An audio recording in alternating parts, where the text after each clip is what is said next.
hello. Good morning, good evening, good afternoon, depending on which part of the world you are. Today is another edition of the Logan's Hour again. We are here, and today promised to be a very short one. Today ain't going to be the usual Logan hours because we have some other engagement. And well, to all of you out there today, I want to say thanks again for joining us.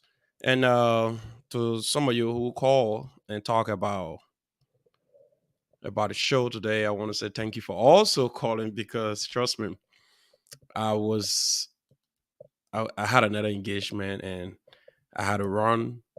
And when you call me and the way you sound out on the phone, you're like, "Hey, Mr. Logan, when are you coming on?" You remember we have gotten used to the show. I like, oh my gosh, I just need to come on.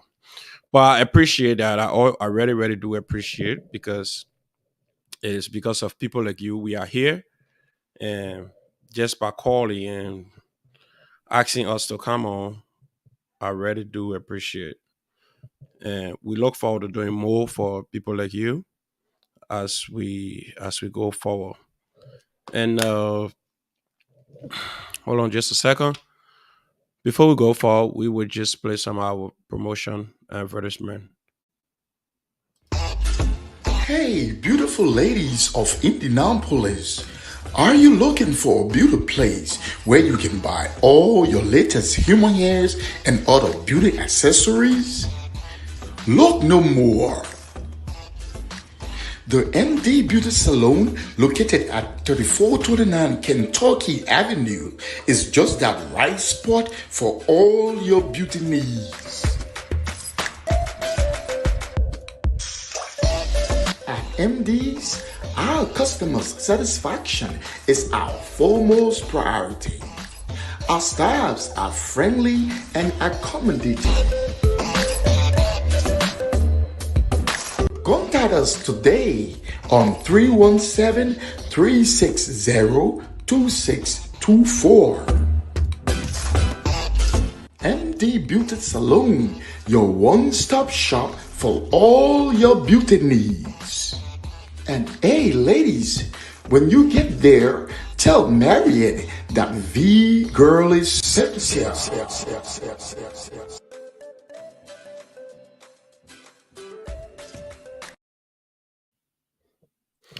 Maurice, my man, I want to join you. The way I see you getting so big, damn it, Maurice. Long time no see, my dear brother. Thank you.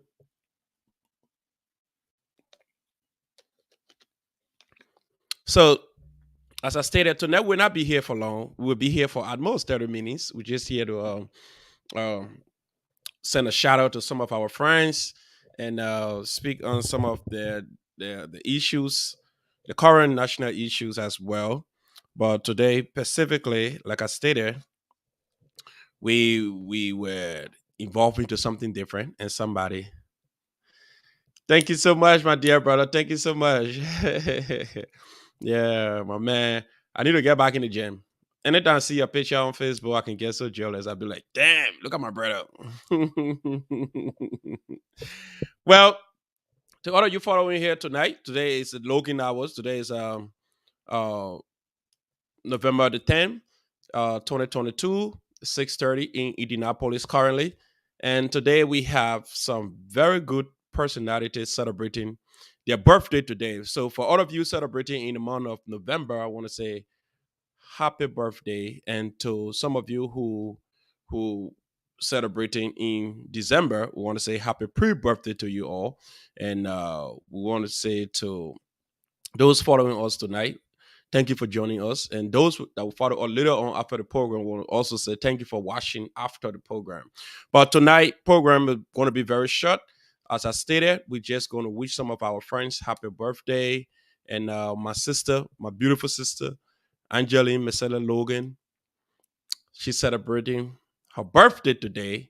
Today is her birthday. Angeline, happy birthday to you on behalf of Logan Hours and on behalf of all of our friends and families, we want to say we love you, we care about you. Happy birthday to you as you celebrate today. Enjoy your new age. We know what it takes to have +1 because it's not just easy. A lot of people been lying on sick bed want to see +1. So as you celebrate your birthday,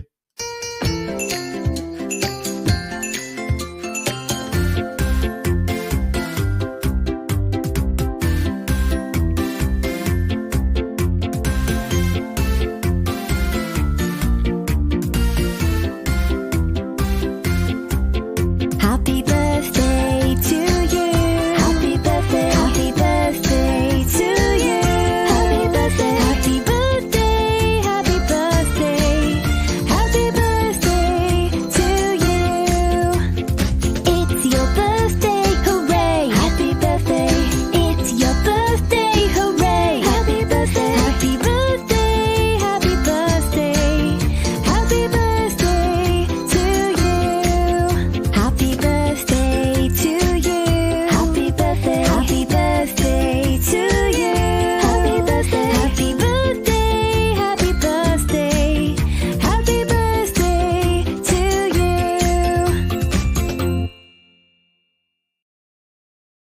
all right. So that was for Anjali Mr. Logan as you celebrate your birthday today on November 10th.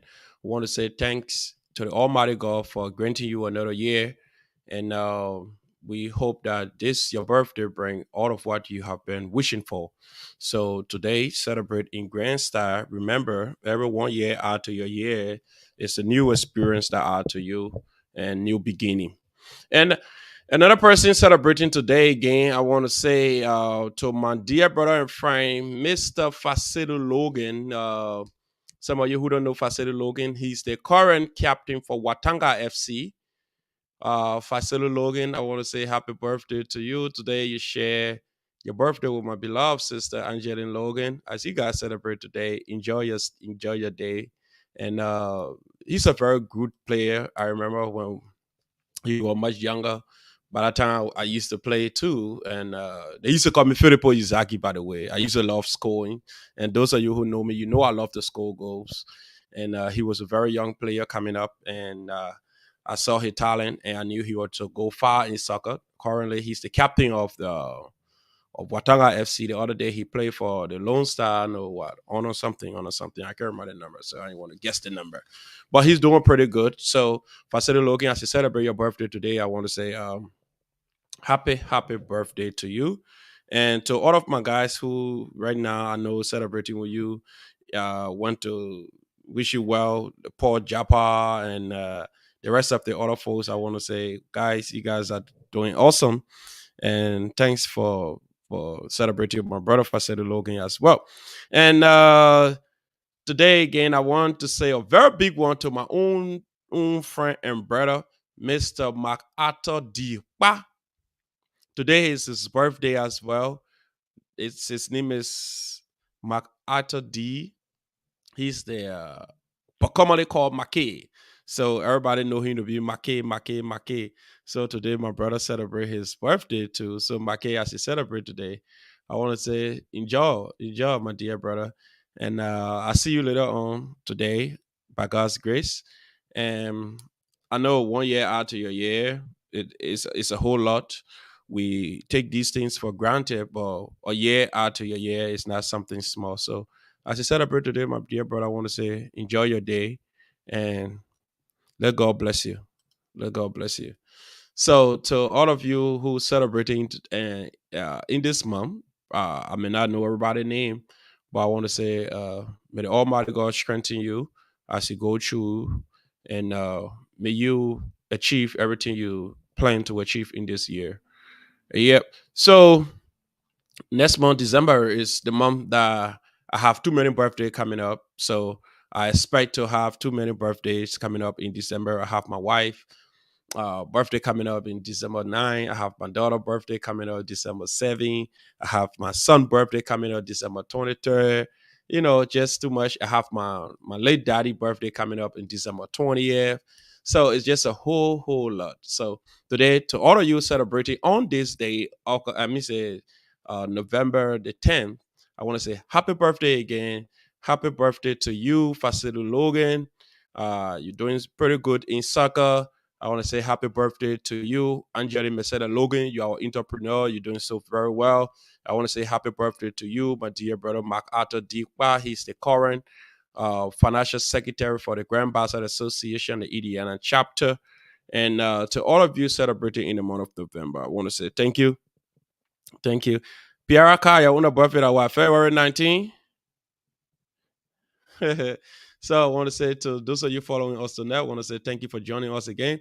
Thanks for joining Logan's Hour tonight. We'll not be here for too long, as I stated. We just came to wish our friends well and to just speak on some other issues. I want to speak on some other issues tonight.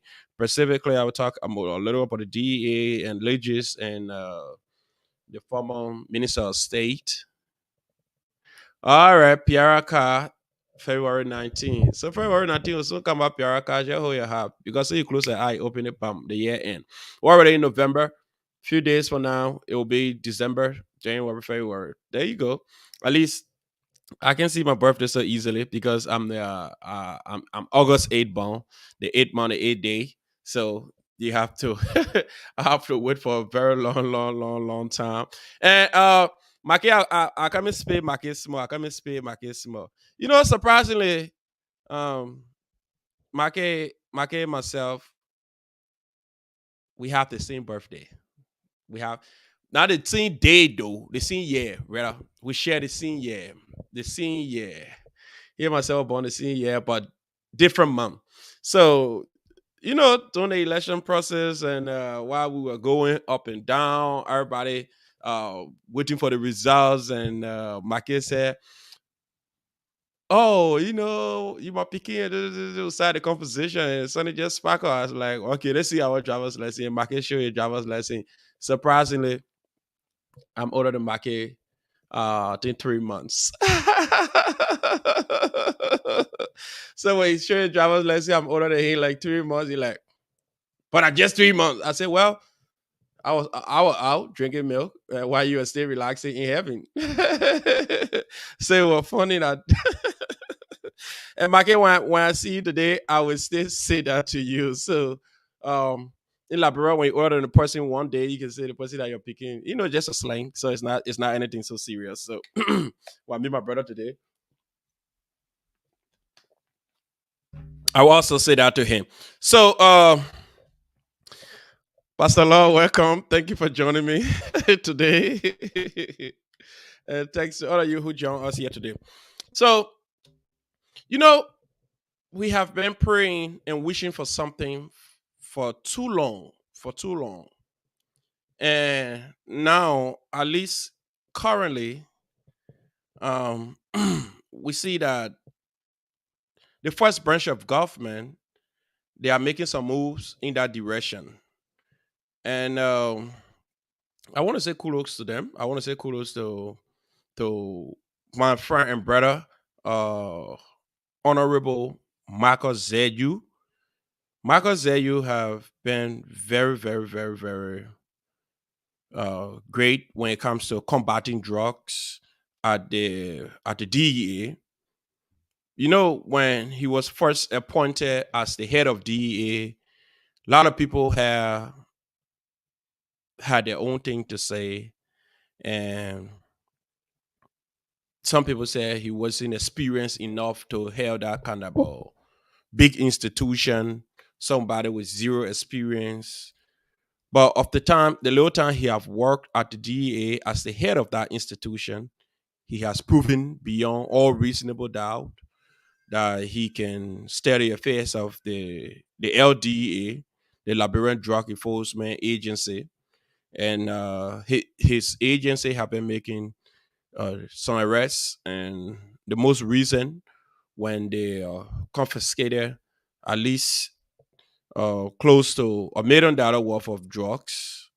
And it was reported, and it was a joint security operation led by the intel came from the American government and headed by the DEA, the Labrador National Police, and all of the institutions required to help that identical operation.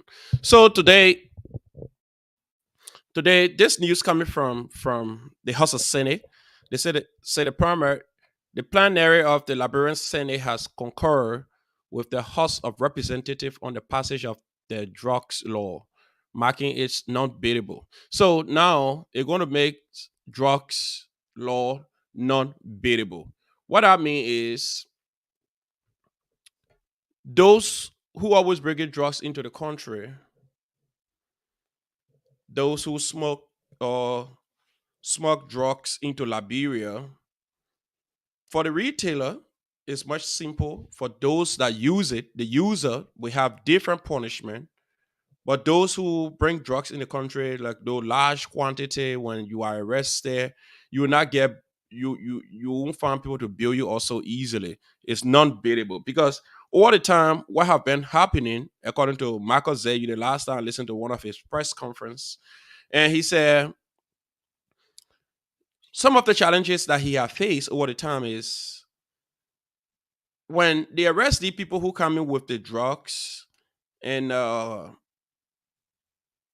confiscate these items, and later on only to see that these same people will be out again in the street and running another cartel, running another operation, and it will making the work more difficult for them because they have people outside.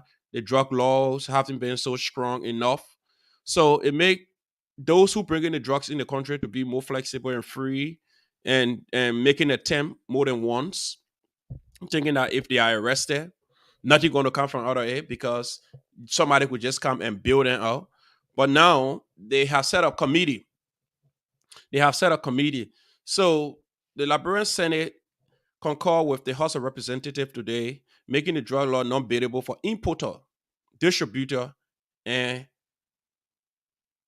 custodians. So the importers will be in trouble. Those that distribute those drugs will also be in trouble. So, following the concurrence by the Senate, President Pro Tem Albert Shea constituted a conference committee headed by Grand Cape Mount Senator Vani Sherman. So, they set up a committee today to see how well they can investigate this drug law to make it non beatable. And when they make this drug law non beatable, trust me, now Liberia will have or those who importing and distributing drugs to our little babies and our children in our country, they will have to deal with a real severe seconds or consequences because you cannot just come and import drugs into the country and those distributing it at the same time. When you arrest, when you get arrested by the Liberian National Police or the LDA, the next day somebody in government got to pull you out. But the other side today is what I want my friend Marcus Zeyu to do would be when someone is arrested, don't just keep them or don't just take them to the court and have it to be secret. What I think you would need to do will be if someone is arrested for distributing or importing, what would be needed is to expose that person first, to have their pictures in the daily newspaper. Then at least we can that would serve as a testimony. If we see that person out again, we will question even you as to you preach for this to be non-beatable. How come this person was arrested and the person is out? We will also put some pressure on the court to make sure they enforce this drugs law because this is a serious issue. Now when you take a look back into Liberia as to the time we were there, it used to be just ordinary car loaders and pen borrows and but then it never used to be called Zogos, to be honest. So we saw those regular car loaders to be drug user. That's how you have, or that's how it used to be. When we see those guys, we'll be like, "Oh, they got in, they can load people car, they gave them $5." And most time when they come in, the way you hear them talk, so we feel when they're talking and they're slurring in their voice, it means they already high or they are under influence or something. But surprisingly, in 2022, it's like this is reaching to almost every homes now. It's not as the way it used to be back in those days. Few people that we knew, maybe on Center Street or whatever street, but the drugs have reached to our communities. it have reached to our children. Now, to control this wild situation, it's not just something simple that the government can just do on their by themselves or on their own. I think we have to put our hands together, work along with the government, uh, work with the LDA, because the LDA specifically is calling on everyone to help fight in this thing here. Because imagine the younger generation who's supposed to take over after us, and when we have these substances that circulating the corners of our communities and damaging our young people, and we sit and do nothing and talk nothing about it, the next thing what's going to happen, that's going to be in your own home, because some of our little sons and daughters that we knew back in those days that they had a very very good upbringing, now they are in the street. They have been convinced by the friend on campus. Look at the other day. They had what the school here, or one of these schools, principal expelled two little boys from the seventh grade class, I think 13 or 12 years old, simply because they went to school and they were seen recent period at the back of the school smoking weed. Can you imagine that? 13 years old, seventh grade students smoking weed at the back of the school. So if we do not fight these things right now, as they have started, what's going to happen to the younger generation? What's going to happen to the generation that's supposed to replace the older people? It become more difficult. So this is a problems that we all have to put our hands together to see how well we can fight these things. I know sometimes we sit and say, well, since my child is not involved, then there's no problem. I really don't care. It left for my one, the whole walk and go to hell. But remember, your son or your daughter could just get convinced by somebody. It's just to take a little zip or a pull. Habit is just one time. When you try it the first time, the second time the same group of people come and convince you, you are into it. You are into it. So at this point, I want to first of all appreciate the House of Senate and the House of Representative for stepping up, at least to even try to think about it, to set up a conference committee to have these conversations. Let's see first, let's discuss the issues. Let's see how well we can make this thing a non-biddable offense. So that when we grab you that bringing the drugs, because some of the drugs you think that are coming to the country, you feel that our children taking in, they are all just how the people can call this stuff? Those stuff that come from the car exhausts. That's why those people put together and sell to our children, and they just temporarily live in illusion and believe everything will be okay if they don't work for it. And it is our responsibilities as parents not to just sit and watch them destroy themselves. It is our responsibility to talk to them, to teach them, to show them the way. Listen, me, I'm an African parent. Everybody know me for that. If I know you, your child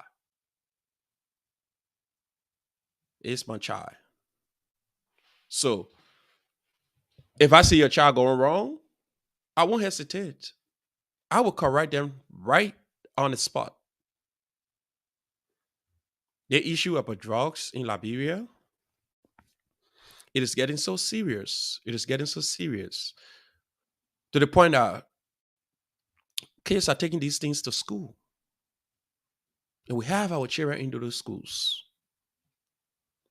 I think right now, what the government can do or what the private institutions need to do now is to have the security at their at their at the school entrance to do thorough search in people's backpack before you can enter the school campuses, because it's getting serious.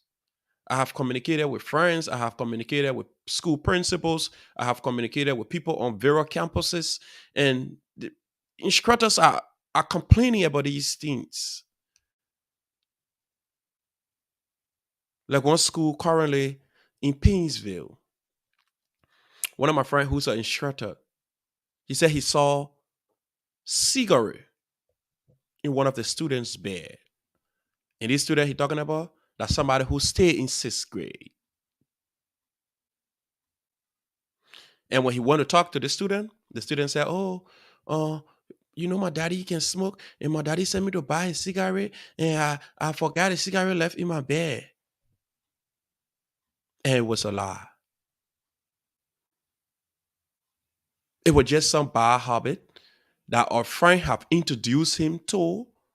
Now he sees pleasures in it to the point where he have to put a cigarette in his bag and take it to school.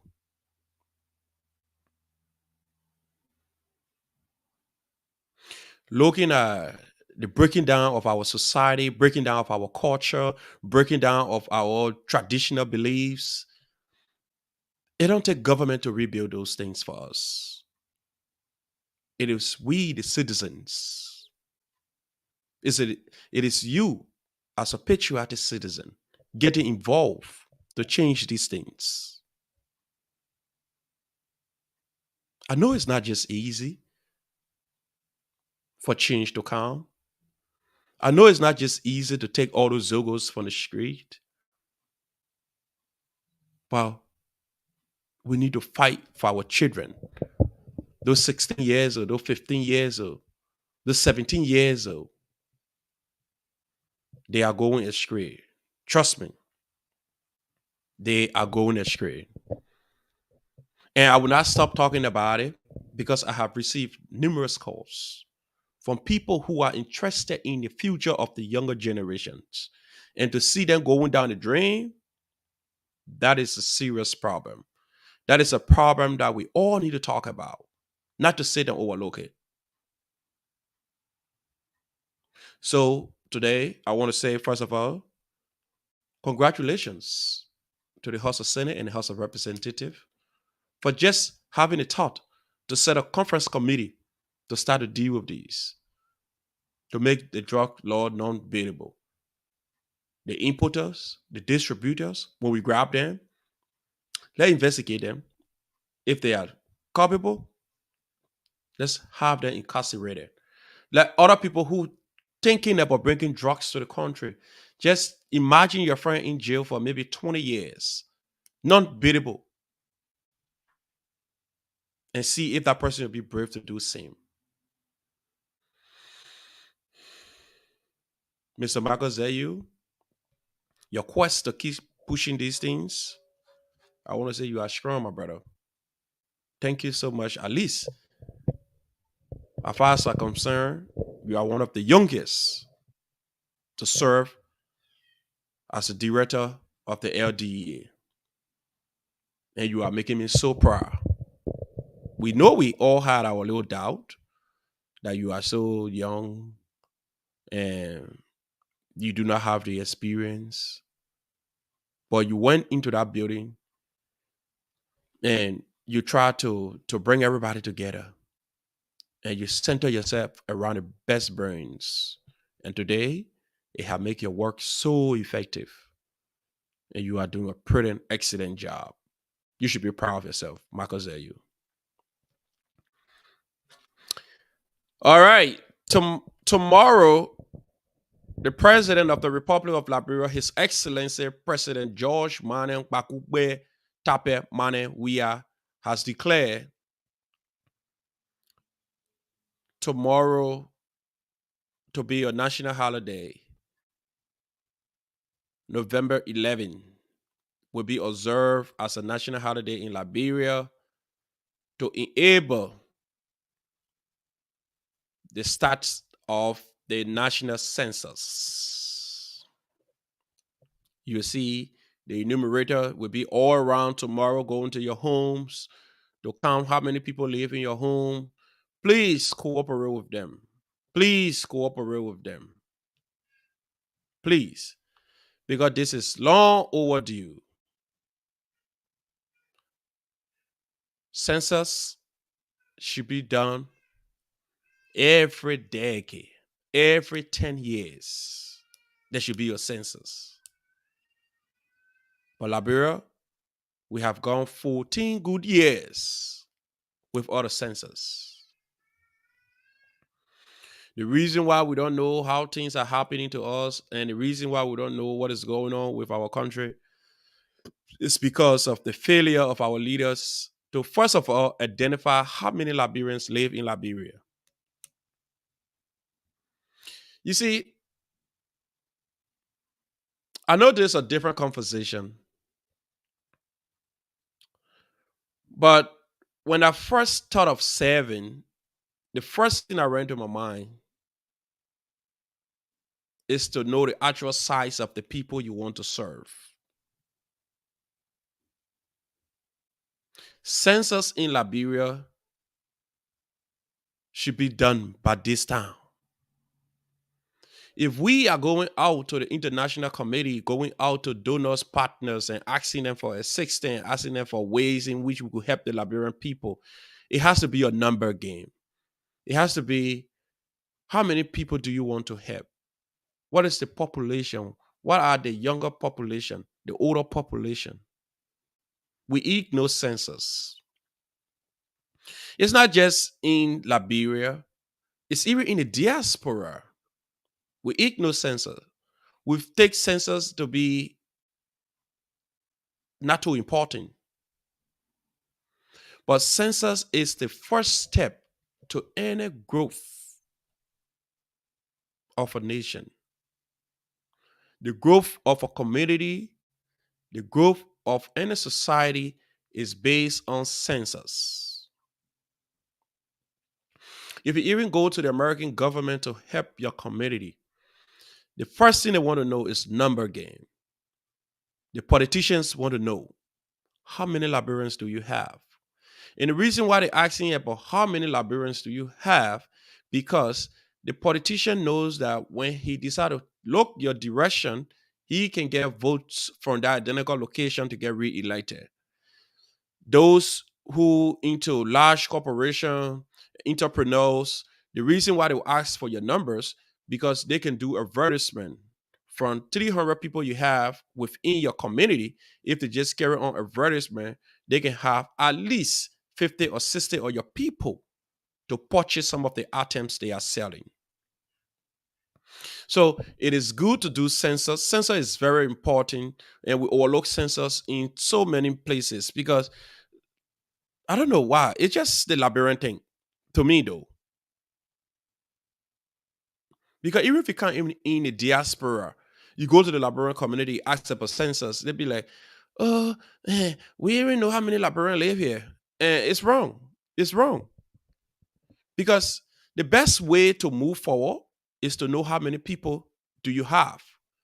If you write a proposal now to Walmart or Kroger or Bill Gates or Mark Zuckerberg, the first question is, what's your size? How many people do you intend to help? And what are those things that they need? You give me a list of 10,000 people you have in your community. Of the 10,000 people, how many of them crippled? How many of them youthful population? How many of them older population? How many of them school going kids? How many of them single mothers? Then you put them into category. Then when you're writing a project proposal, whoever person you're writing that proposal to, the person cannot help you with all of your needs, but they can pick within all of those things that you need and look for the priorities. But we do not conduct census. We take census so lightly. Government can't government go. Another government will come and we just feel that, oh, this thing not too important. Oh, and by right, even the Liberian government, they are in violation of the census because census should be done every 10 years. Every 10 years is a decade. New people come in, new people go. People have died. But we overlook it. We overlook it. Like I said tonight, we will not be here too long. will not be here too long. I was just showing just to talk about a few of the issues confronting us right now. But as I said, I came here to just send a shout out to some of my friends and my beloved sister who's celebrating her birthday today, Angeline Logan. Uh, she celebrated her birthday today. She turned one today, and she turned 1 year today. Just wish her happy birthday. And my dear friend and brother, Mark Arthur D celebrate his birthday today as well too. Mark Arthur D, happy birthday to you. And my brother Flo Facility Logan also celebrate his birthday today. So I want to say thanks to everyone. And let's enjoy this birthday celebration.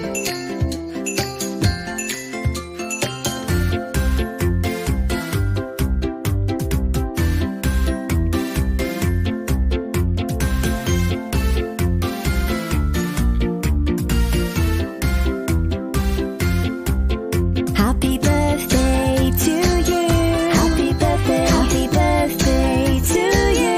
Happy birthday. Happy birthday. Happy birthday. Happy birthday to you. It's your birthday, hooray! Happy birthday.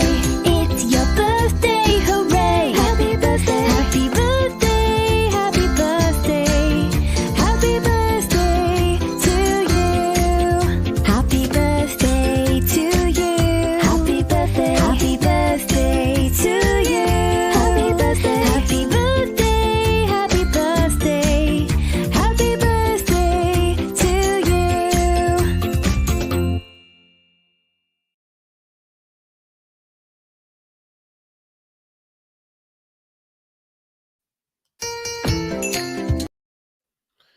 There you have it. So now you know who's celebrating today. And today we just here to say happy birthday. And we wasn't coming home today. Honestly, right? We had something we were supposed to run to do, but somebody coming from the community will be like, "Oh, why you not coming on? We used to the show now, and trust me, if you can come up for 10 minutes, we appreciate it." So I want to say to all of you out there, thanks for joining us again tonight. Tonight was a real internet show because I had somewhere I had to run. And I know I want to come on the show just for 10 minutes or 15 minutes. I felt it wasn't cool. But I received too many calls and people say, hey, come on, we'd love to see you. So I want to say thanks to everyone again for joining us. And I have to run. I have to run, honestly. So I want to say good night and thank you for joining us again tonight. I look forward to seeing you guys again on Tuesday. Thank you.